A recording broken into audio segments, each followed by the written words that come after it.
viernes de Yo Te Lo Cuento. Hoy, en petición de dos pequeños preciosos que,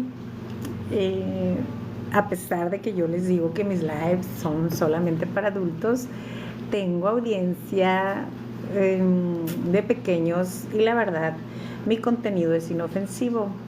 En mis lecturas, obviamente. Trato de que sea para todo el público, pero sí especifico que sea de 18 años en adelante, por aquello de ciertas restricciones.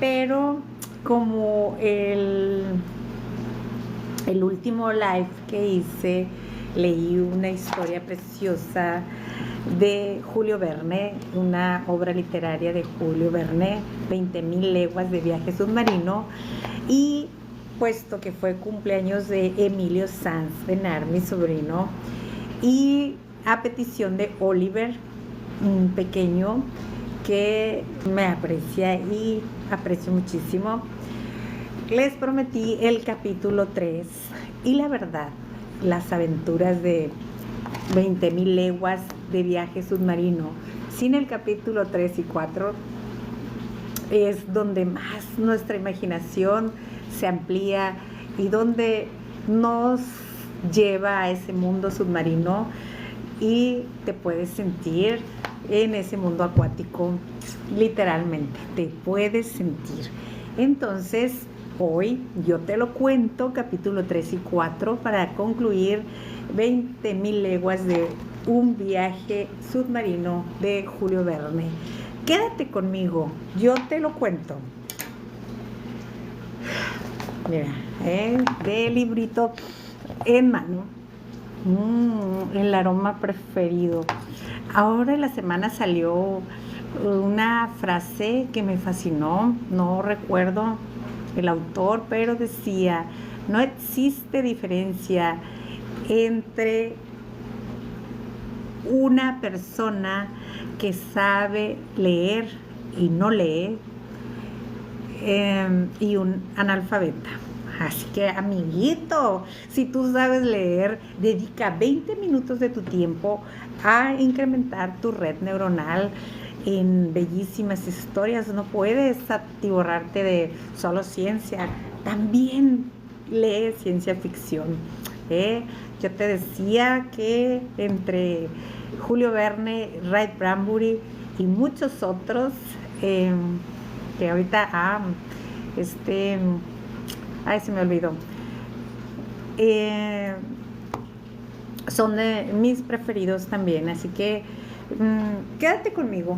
Vamos a entrar al capítulo 3 y dice así: aunque asustado por la caída, me mantuve lúcido. Lo primero que hice al sentirme dentro del agua fue volver a la superficie y una vez allí intenté encontrar el navío con la vista.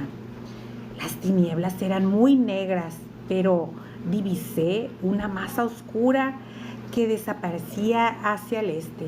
Era el buque. Me consideré perdido. ¡Socorro! ¡Socorro!, grité, nadando con la energía que da la desesperación. Mi boca se llenó de agua. De pronto sentí que una mano fuerte me sostenía. Era Consejo. ¿Se acuerdan de Consejo? Consejo era su secretario y era quien había decidido por convicción acompañarlo a esa gran travesía en atrapar a la gran bestia submarina. ¿Se acuerdan?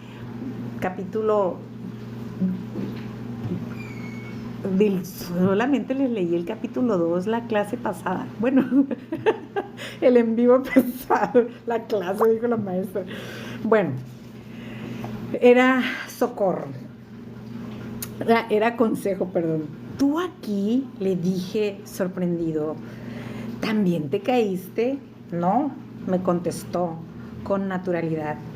Pero estando a las órdenes del Señor, he creído mi deber seguirle. Qué leal. ¿Y el buque?, pregunté.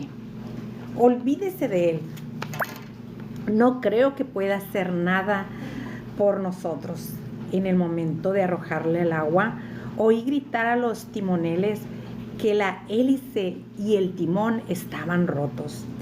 Entonces estamos perdidos. Aún no, me respondió Consejo. Quedan muchas horas en que podremos resistir nadando. Por lo pronto, quitémonos las ropas para que nos sea más fácil. Nuestra situación era terrible. Quizás no había sido advertida nuestra caída, y aunque lo hubiera sido, el barco no podía venir a buscarnos porque carecía de timón. Solo podíamos esperar auxilio de los botes. Cerca de la 1, me sentía agobiado por la fatiga. Consejo me sostenía, pero no tardé en sentirlo jadear de cansancio. En aquel momento apareció la luna. La claridad reanimó nuestras fuerzas. Se veía mejor la fragata, pero de botes ni sombra. Consejo intentó hacerse oír y gritó nuevamente: ¡Socorro! ¡Socorro! Suspendimos nuestros pocos movimientos para escuchar y me pareció que un grito nos contestaba.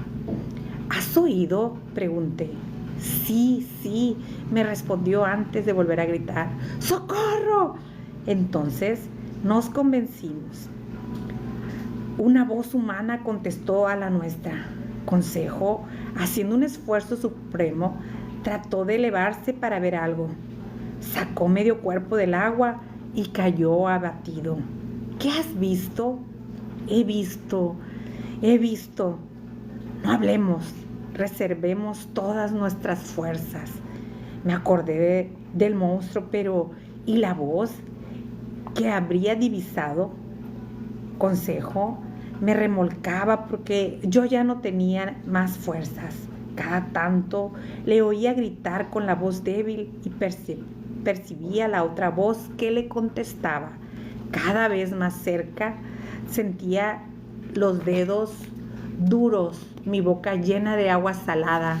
El frío me invadía. Alcé la cabeza por última vez y acabé por hundirme.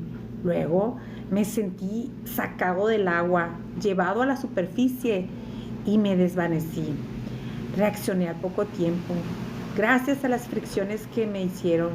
Cuando abrí los ojos, vi las sombras de 2 figuras frente a mí. Consejo, ¿eres tú? Y mientras decía esto, reconocí la otra cara. Ned, exclamé, ¿usted también ha caído al agua, consecuencia del choque? Sí, profesor, pero tuve más suerte que usted, ya que a poco de caer pude hacer pie en un islote flotante, o mejor dicho, en un narval gigantesco. ¿Qué dice? Explíquese. Que el famoso animalucho está construido con placas de acero. No tiene más que tocarlo para darse cuenta. En efecto, en el acto toqué al monstruo de lomo liso, pulido y sin escamas. Al golpearlo, producía un ruido metálico y, por increíble que pareciese, estaba formado por planchas metálicas ajustadas entre sí. No había duda. Era el famoso animal que tenía intrigado a todo el mundo. Era un fenómeno más asombroso todavía, un fenómeno producido por el hombre. ¿Pueden imaginar mi desconcierto al encontrarme de pronto ante la imposible, pero humanamente realizado? En efecto, estábamos sobre el dorso de una especie de nave submarina que parecía a simple vista un enorme pez de acero. Pero entonces dije, este aparato debe de tener un mecanismo de locomoción y personal que lo maneje, sin duda. Pero desde hace 3 horas que estoy instalado en él y no han dado señales de vida. Pero justo en este instante, la máquina se puso en movimiento, moviendo las olas con algo que deduje debía ser una hélice. Por suerte, avanzaba lentamente y pudimos aferrarnos para no caer. Nuestra salvación dependía exclusivamente de que se mantuviera sin sumergirse. Deduje que para sobrevivir sus habitantes necesitaban del oxígeno, pero como la luna había desaparecido tras las nubes, me fue imposible buscar el supuesto respiratorio.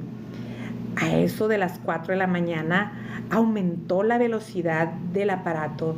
Por suerte, Ned había encontrado una argolla fija sobre la superficie de la coraza a la que nos aferramos con fuerza.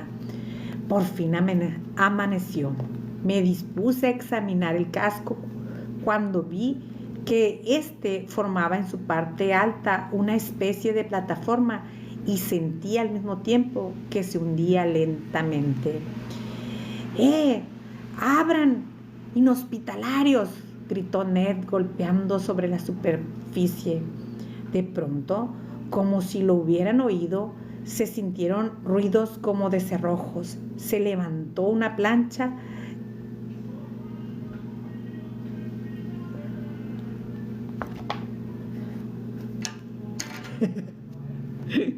Ay, me sancionaron. Órale. Qué triste. Ay, es que este vestido luce bonito con esa faja que estoy promocionando. Pero luego les hablaré sobre mi producto de TikTok Shop. Pero se sintió feo estar tan rico leyendo y que me llegara una sanción. Ay, ¿cómo están todos? Gracias. Qué bonitos que se quedaron conmigo. Ay, continuamos. Inhospitalarios, gritó Ned golpeando sobre la superficie. De pronto, como si lo hubieran oído, se sintieron ruidos como de cerrojos.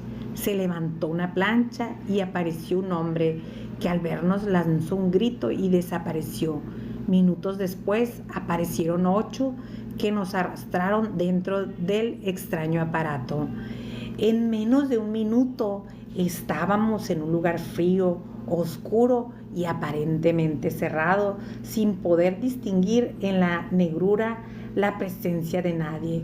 Solo se escuchaba la voz de Ned que gritaba: ¡qué hospitalidad! No me extrañaría que fueran caníbales, pero no me voy a dejar engullir así nomás. Cálmese, Ned, todavía no estamos en el asador. Procuremos primero saber dónde estamos. Avancé a tientas. Noté que el piso estaba cubierto como por una alfombra. Sentí y toqué una mesa de madera, pero las paredes metálicas no tenían ninguna cobertura como de ventana. De pronto, nuestra habitación se iluminó. Reconocí por su blancura e intensidad que era la misma luz que irradiaba el famoso animal y cuyo origen debía ser eléctrico. Gracias a Dios que veo claro, exclamó Ned. Sí, dije yo, pero la situación sigue siendo oscura. Poco después se abrió la puerta y aparecieron 2 hombres. Uno era bajo, musculoso, de negra cabellera y grandes bigotes, de mirada viva y penetrante. El otro, de ojos negros que miraban con fría resolución, de un aspecto sereno y arrogante que inspiraba al menos en mí confianza en su seguridad y aplomo. Alto, de frente ancha, nariz recta, boca bien dibujada y manos finas, las manos finas. Los 2 llevaban ropas de un tejido especial, gorros de piel de nutria y botas bajas de piel de foca. El más alto, evidentemente el jefe, nos examinó sin pronunciar palabra. Luego, volviéndose a su compañero, conversó con él en una lengua que no pude reconocer. Nos miraban intrigados. Yo le hablé en correcto francés, diciéndole que yo no comprendía su idioma. También le relaté lo sucedido, hablando claramente y sin olvidar ni un detalle. Les dije nuestros nombres y ocupaciones. El hombre de la mirada dulce y sosegada me escuchó tranquilamente y con mucha atención, pero nada indicó que me hubiera entendido. Cuando terminé, me seguía mirando en silencio. Nos miramos, mis compañeros y yo. Ned repitió lo que yo había dicho, pero en inglés, y luego Consejo lo hizo en alemán, sin que los otros hicieran la menor señal de comprensión. Intenté con el latín, pero cuando terminé, los dos personajes se hablaron en la extraña lengua y desaparecieron cerrando la puerta. Cuando despertaron, Ned y Consejo notaron como yo que el vital elemento escaseaba, lo que produjo nuevamente la cólera de Ned y sus habituales estallidos. ¿Qué se proponen con nosotros? Tengo mucha hambre. No puedo contestarle porque estoy tan poco enterado como usted, le respondí, pero creo que estamos en conocimiento de un importante secreto y si la tripulación de este barco piensa guardarlo, nuestra situación se ve muy comprometida. Entonces, es preciso escapar, replicó Ned. Una fuga terrestre suele ser difícil, pero fugarse de una prisión submarina lo veo imposible, le contesté. Yo creo que es mejor estar adentro que arriba o abajo, dijo Consejo. Esperemos los acontecimientos, amigo Land, y ya veremos, pero entre tanto, contenga usted su impaciencia. No es con provocaciones que vamos a lograr alguna situación favorable para nuestra huida, así que intente no enojarse inútilmente. Yo pensaba que si pudiera hacerme entender con el jefe de ese barco submarino, podríamos arreglar nuestra situación, pero las horas pasaban sin que nadie viniera a vernos y empecé a dudar de los buenos sentimientos que le atribuía. Consejo estaba callado y tranquilo, pero Ned, pese a mis ruegos, rugía. En ese momento se abrió la puerta y apareció el camarero sin darme tiempo para intervenir. Ned se abalanzó sobre él, lo derribó y le apretó la garganta. Consejo y yo nos lanzamos para separarlo, cuando de pronto sentí decir en perfecto francés: «Cálmese, señor Land. Y usted, profesor, escúcheme. El que acaba de hablar así era el comandante de la nave, que cruzando de brazos nos miraba después de unos instantes de silencio en lo que nos quedamos mudos de asombro. Y prosiguió: Señores,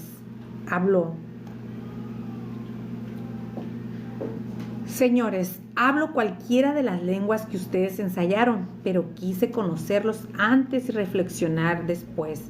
He entendido perfectamente el relato de los tres que los tres me hicieron y ahora sé ante quiénes estoy. Indudablemente, profesor Aronnax, le habrá parecido que retrasaba mucho esta segunda visita, pero comprobaba su identidad. Quería pensar detenidamente lo que iba a hacer con respecto a ustedes. He vacilado mucho. Las circunstancias lo han puesto frente a mí, un hombre que ha roto con la humanidad. Qué peligroso. Un hombre que ha roto con la humanidad, ha roto todos los esquemas. Por circunstancias involuntarias, repliqué. ¿Acaso se han embarcado ustedes en un navío que me persigue por todos los mares involuntariamente? ¿Han sido involuntarios los disparos que me arrojaron? ¿Acaso Ned Land tiró su arpón sin desearlo? Creíamos haber encontrado un monstruo marino, repliqué. ¿Usted cree, profesor, que el buque no hubiera perseguido y encañonado a sus submarinos igual que un pez monstruoso? Fuera... A ver, algo salió mal aquí.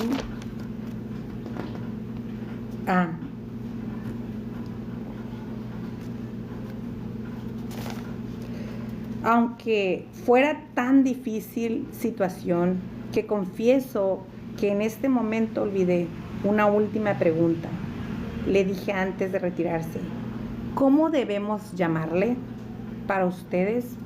Soy sencillamente el Capitán Nemo. No, se me pegaron las hojas.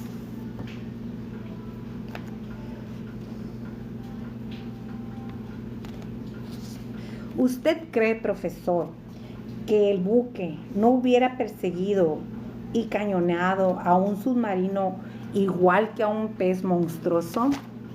Este libro fue escrito en el año de 1800,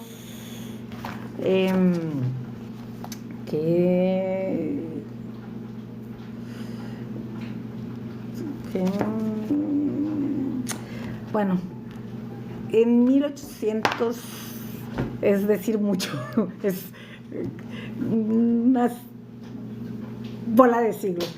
La situación es que en esta época, cuando se escribió este libro, pensar en un submarino era totalmente imposible, o sea, era solamente una idea. ¿Se acuerdan que entre los muchos prototipos que Galileo Galilei y otros científicos dejaron, existían prototipos de naves aerostáticas, e inclusive ciertos dibujos así someramente de submarinos, pero nada que lo llevara realmente a la realización, a la materialización. Entonces le pregunta, ¿usted cree que de saber que es una nave submarina no la habrían atacado de la misma manera? Por supuesto. Estaban ante un enigma. Sentí que tenía razón el capitán Farragut. En caso de haber comprobado que el famoso monstruo era un submarino, hubiera actuado de igual forma. He pensado mucho, prosiguió. Nada me obliga a darles hospitalidad. Podría dejarlos nuevamente en la plataforma y hundir el submarino y olvidarme de ustedes sin piedad. ¿No estaría yo en mi derecho? El derecho es de un salvaje, pero no de un hombre civilizado. Profesor, yo no soy lo que usted llama un hombre civilizado. He roto con la sociedad entera por razones que solo a mí me interesan. No estoy sometido a ninguna de las reglas, de sus reglas, por lo tanto, le ruego que ni me las mencione. Nos miramos en silencio, cada uno con sus pensamientos. He decidido que permanezcan en mi embarcación, moviéndose libremente dentro de ella, pero con una condición, que cuando yo lo crea necesario, por acontecimientos que no les puedo aclarar, se dejen conducir nuevamente hasta esta prisión. Aceptamos, le dije, pero ¿hasta cuándo? Hasta siempre. Jamás los reintegraré a esta tierra con la que he cortado toda comunicación. Yo no me empeñaré mi palabra de no intentar evadirme, replicó Ned sin contener su cólera, lo cual era comprensible. Ni yo se la exijo tampoco, le replicó fríamente el comandante. Y permítame continuar conociéndole como lo conozco, profesor Aronnax. Me imagino que usted disfrutará de esta estancia aquí entre mis libros, de entre los cuales el que prefiero más es uno que escribió usted sobre las profundidades del mar. En ese libro usted ha llegado tan lejos como le ha prometido la ciencia, pero quiero demostrarle que no lo sabe todo. No se cansará de ver el espectáculo que va a tener ante sus ojos. A partir de este momento entra usted en un nuevo elemento en el que verá lo que jamás nadie ha visto salvo nosotros, y podrá conocer los más oscuros secretos del mar. No puedo negar la fascinación que sentía. Nuestros horizontes se abrían ante mí para seguir investigando, aunque fuera en tan difícil situación que, confieso, en ese momento olvidé. Una última pregunta, le dije antes de retirarse. ¿Cómo debemos llamarle? Para ustedes, soy simplemente el Capitán Nemo. ¿Qué tal? Este es el capítulo 3. Pero como yo quiero que tu mente se fascine imaginando el gran, profundo y azul océano con sus múltiples especies, voy a leerte una parte del capítulo 4. Quédate conmigo. Recuerda, te estoy leyendo 20,000 leguas de viaje submarino de Julio Verne. Es la continuación de mi último live a petición de mi cumpleañero del mes pasado, Emilio Sanz Bernard, y también de Oliver, 2 niñitos de 8 años que ya empiezan a enamorarse de las grandes obras literarias de ciencia ficción de Julio Verne. Gracias a Yo te lo cuento de Patricia Bernard. Hay que incentivar a nuestros niños desde pequeños a las lecturas, sobre todo estas que incrementan su gran imaginación. Y remembrando la frase con la que abrimos, no hay ninguna diferencia entre un hombre que sabe leer y no lee y un analfabeta. Así que no tires en saco roto todas las horas que nos dedicaron los de materno, kinder y primaria en enseñarnos, en alfabetizarnos, en darnos las herramientas de nuestra lengua materna, y pongámonos a leer, a ejercitar nuestra mente 20 minutos diarios. ¿Qué te parece? Después de esta conversación, el Capitán Nemo llamó a un criado. Le comunicó algo en su extraña lengua y, dirigiéndose a Ned, consejo les dijo: la comida les espera en sus camarotes. Tengan la bondad de seguir a ese hombre. Y ahora, señor Aronnax, nuestra comida también está lista.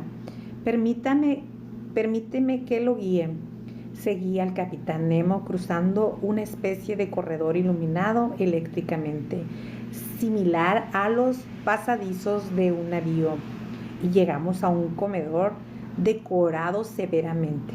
En el centro había una mesa espléndida servida. «¿Cómo usted, sin cumplidos?», me dijo el capitán. «Aunque casi todos estos manjares son desconocidos para usted, puede estar seguro de que son sanos y nutritivos. Hace mucho tiempo que prescindí de las comidas terrestres y podrá notar que yo me encuentro bien». Este mar, continuó diciendo el Capitán Nemo, no solo satisface las necesidades de alimento, sino también la de vestido. Las telas que cubren su cuerpo están tejidas con el viso de ciertos mariscos. Los perfumes que encontrará en el tocador son producto de la destilación de plantas marinas. Los colchones de su litera están rellenos con suaves sosteros. La pluma con que escribía es una barba de ballena, y la tinta, el líquido segregado por la sepia. Y usted, ¿es usted muy entusiasta del mar, capitán? Oh, sí, le adoro. El mar para mí lo es todo. La naturaleza se manifiesta en él en los 3 reinos: animal, vegetal y mineral. El mar no pertenece a los déspotas. Sobre la tierra puedes cometer todo tipo de horrores, pero 10 metros abajo del agua su poder desaparece. En el mar solo existe la independencia. En él no reconozco amos. Soy libre. De pronto cayó. se le notaba agitado. Cuando sus nervios se calmaron, su rostro recuperó su acostumbrada serenidad y dijo, dirigiéndose hacia mí: ahora, profesor, si quiere visitar mi submarino, el Nautilus, estoy a sus órdenes. Me levanté y le seguí. Abrí una puerta y entramos a una sala del mismo tamaño que el comedor. Era la biblioteca. Quedé sorprendido ante el ingenio y buen gusto con que estaba arreglada y equipada. Sillones, vitrinas, estantes y miles de libros. Poesía, además. Numerosas obras de arte de los pintores más renombrados. Había también varias rarezas naturales que debían ser los hallazgos personales del capitán. Aparte y en compartimentos especiales aparecían expuestas perlas de todo tipo, amarillas, azules y negras, que debían de tener un valor incalculable, ya que algunas de ellas eran de un tamaño mayor al huevo de una paloma. Comprendo, capitán, la alegría de poseer tantas riquezas. Hay un museo en Europa que se le asemeje, pero sí me admiro de esto. ¿Puede usted suponer la admiración que me causa el aparato que lo contiene y transporta? Es decir, su navío, capitán. Puede visitarlo todo. Me agrada acompañarle. Puede visitarlo todo. Me agradará visitarle. Quisiera primero que me explicara el uso que se les da a esos aparatos de física que veo colocados en el salón. Señor Aronnax, esos son aparatos que requiere la navegación del Nautilus. Con ellos puedo conocer mi posición y mi dirección en medio del océano. Ya conocía los GPS. Con el higrómetro puedo conocer la humedad del ambiente. Con el barómetro, la presión y las variaciones atmosféricas. La brújula me señala el rumbo. El sextante, por la altura del sol, me indica la latitud. Los demás usted ya los conocerá porque son instrumentos corrientes en la navegación. Sí, pero veo otros, como ese cuadrante en torno de cuya esfera gira una aguja. ¿Es un manómetro? Sí, un manómetro que, puesto en comunicación con el agua, me indica por la presión de la misma la profundidad en la que nos encontramos. ¿Y esos otros que desconozco por completo?, le pregunté señalándoselos. Esos requieren algunas explicaciones. Cuento en la nave con un agente muy sencillo y poderoso que me resuelve todo. Me alumbra, me proporciona calor y es el alma de mis aparatos mecánicos. Y ese agente se llama electricidad. Pero, capitán, hasta ahora la potencia demostrada por la electricidad ha sido muy baja. Sí, profesor, pero la electricidad que yo utilizo no es la vulgar. Permítame demostrárselo. Me explicó los procedimientos seguidos por la producción de la electricidad, sin utilizar elementos como el zinc que se consiguen únicamente en la Tierra. De esa manera podía contar con una potencia y continuidad garantizada. Evidentemente, le dije después de su explicación, ¿ha descubierto usted lo que se descubrirá seguramente en la Tierra más adelante? La verdadera potencia dinámica de la electricidad. Me propuso que fuéramos a la sala de máquinas para demostrarme cómo funcionaba el sorprendente navío. No vacilé.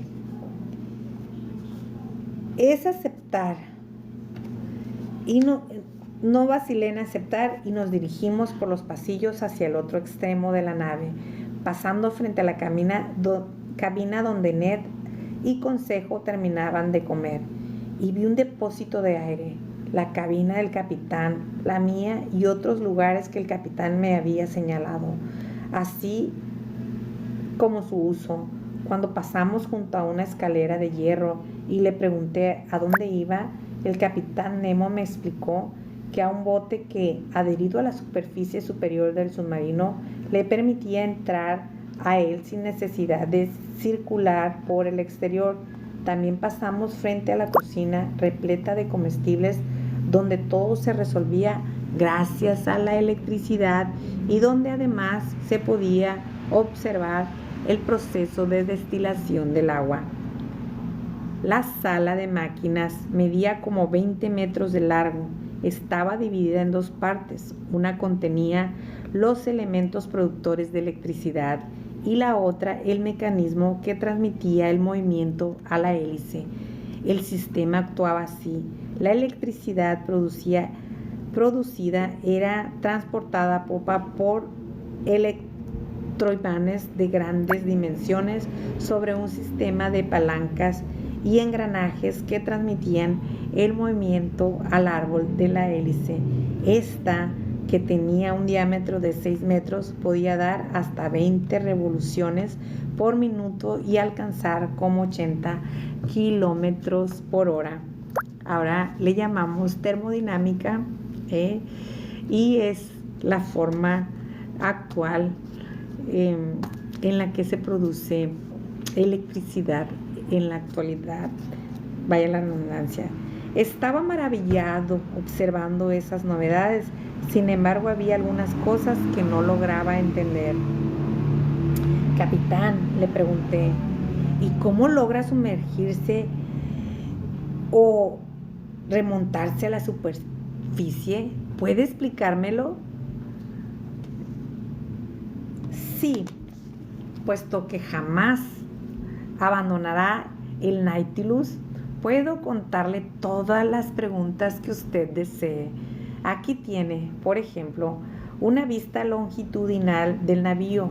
Como podrá ver, parece un cigarro de remates cónicos y largo. De extremo a extremo es de 70 metros y de ancho de 8. Ahora bien, está construido con un doble casco de acero, ambos de acero, uno interior y otro exterior, unidos finamente entre sí. En el espacio entre uno y otro existen enormes depósitos. Cuando quiero sumergirme mediante un mecanismo, esos sitios se llenan de agua y el submarino se hunde por su peso. Cuando quiero emerger mediante un sistema de bombas expulsoras, vacío los depósitos y al perder peso nos elevamos, pero el navío está calculado de modo tal que cuando ésta obre la superficie, solo emerge 1 metro sobre ella. Es fantástico, exclamé. Pero, ¿cómo puede el timonel seguir la ruta indicada por usted? Porque el timonel va dentro de una garita cerrada que sobresale en la parte superior del casco y cuyas paredes son cristales especiales, y detrás de esa garita va instalado un potente reflector eléctrico que ilumina el mar a 1 kilómetro de distancia. ¡Bravo, capitán! Ahora me explico la fosforescencia que nos tuvo intrigados cuando creíamos que se trataba de un narval. Pero entonces, ¿es usted ingeniero?, pregunté. Sí, profesor. Estudié en Londres, París y Nueva York, en los tiempos en que aún era habitante de la Tierra. ¿Y cómo pudo construir en secreto este buque tan admirable? Hice pedir cada elemento de diferentes lugares a nombres distintos, y para montar las piezas trabajamos en un desconocido islote del Pacífico, mis compañeros y yo. Cuando la obra estuvo terminada, quemamos todo rastro y nos sumergimos sin regresar. Pero quisiera hacerle otra pregunta, capitán. ¿Posee usted una gran fortuna? Porque este navío debe ser costosísimo.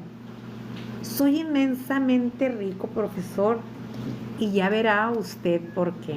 ¿Quieren saber por qué es inmensamente rico el capitán Nemo?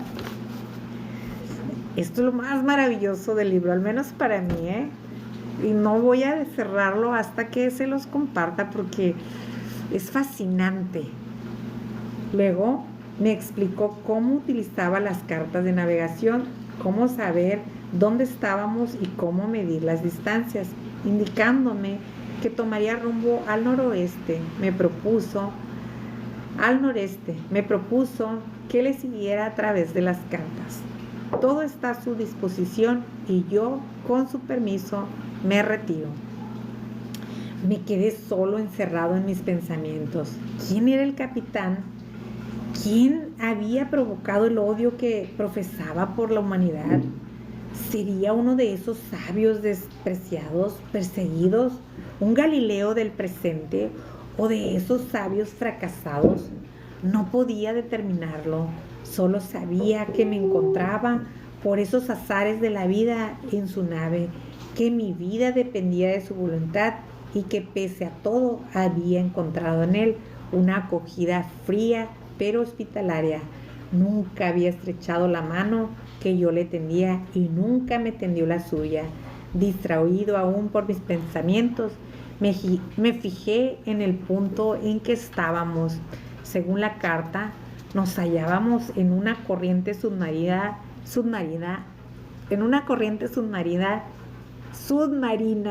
próxima a la costa de Japón. Yo seguía mentalmente al submarino, lo imaginaba perderse en la inmensidad del océano y me sentía arrastrado en él. De pronto aparecieron Ned y Consejo en la sala. Se quedaron inmóviles de asombro ante las maravillas expuestas y luego avanzaron para observar mejor. Pero un instante después, Ned estaba al lado mío acostándome a preguntas. Había descubierto quién era, a dónde iba, hacia qué profundidades nos arrastraba, todo sin darme ni siquiera tiempo de contestar.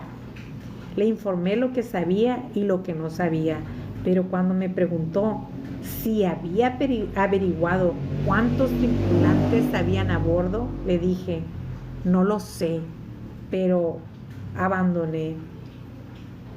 Amigo Ned,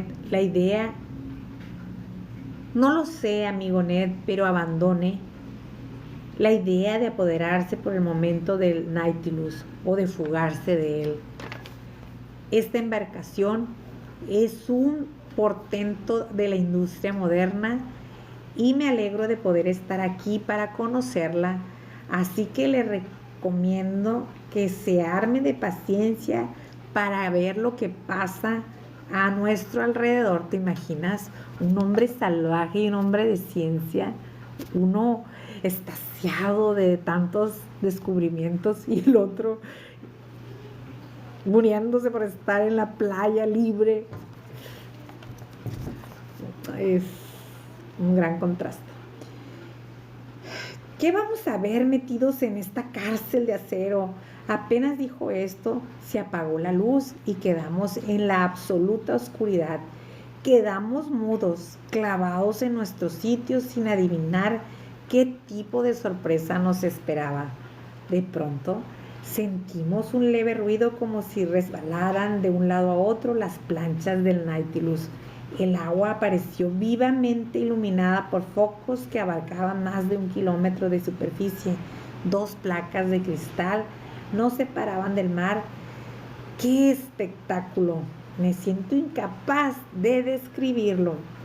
Durante buen rato permanecimos atónitos, acodados en las vitrinas. Durante 2 horas vimos un completo ejército acuático. Nuestra admiración no cesaba, nuestras exclamaciones no se agotaban. Ned nombraba a los peces, Consejo los clasificaba y yo me extasiaba ante la vivacidad de sus movimientos y la hermosura de sus formas. Nunca había visto tales animales vivos y libres en su elemento natural. No citaré todas las variedades que desfilaron ante nuestros sorprendidos ojos, toda aquella colección de los mares japoneses y chinos. Los peces acudían en bandadas como de pájaros, atraídos sin duda por el fulgurante foco eléctrico. Luego el salón se iluminó de nuevo, cerrando la plataforma. Permítanme, tengo una invitación. ¿Quién es? Levini, send me request. Ay, inglés. Ay, inglés. Hello, my darling. How are you? You see me? I am in Friday and I speak you. Huh? Understand me? Nothing. Dolly. No understand me. Nothing. Hello? Yes. Okay. How are you? Good. I am good. You? Oh, fine, thank you. Where are you from? From Pakistani? Okay, I am from Mexico. From? Yes, Mexico. Mexico. Yes. Oh my God. Mexico. Oh my God. Levini, send me request on your live. Levini, thank you. Yes. You see me and listening me. Are you understand Spanish? Yeah? Yes. Like, do you speak Spanish? Is the question. ¿Hablas español? No me hagas hablar inglés. ¿Hablas español? My English is not so good, please. No.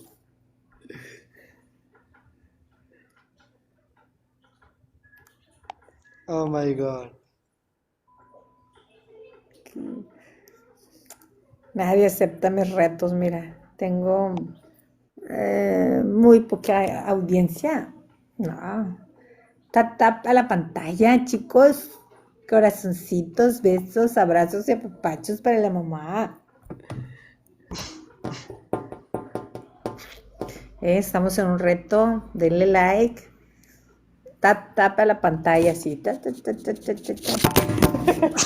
Ay, se me cayó mi aparato. ¿Qué haces? What do you do? What are you doing?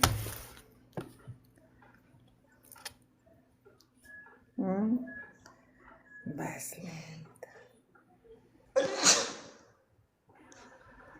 Bless you. Bless you. I am reading a book en 20,000 leguas de viaje submarino de Malaksani, Julio welcome over Verne. Malaksani.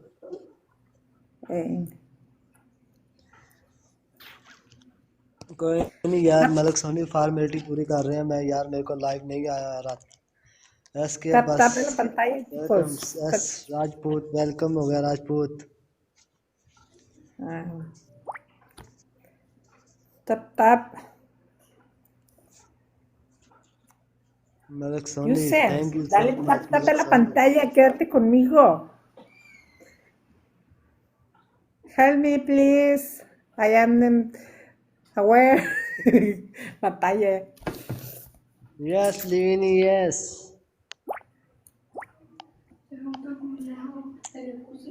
Paula, dale tap a la pantalla. Waris welcome हो गया Waris Waris Chaudhary Yasir Chaudhary welcome हो गया इफ्तिखार वेलकम हो गया यार इफ्तिखार भाई Oh my God, Livini, thank you so much, Livini.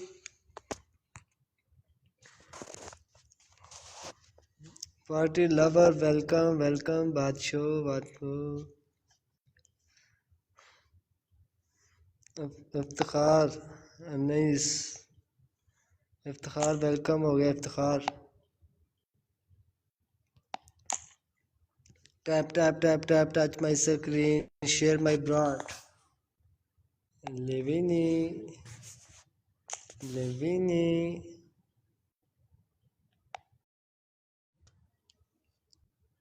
Livini, send me request.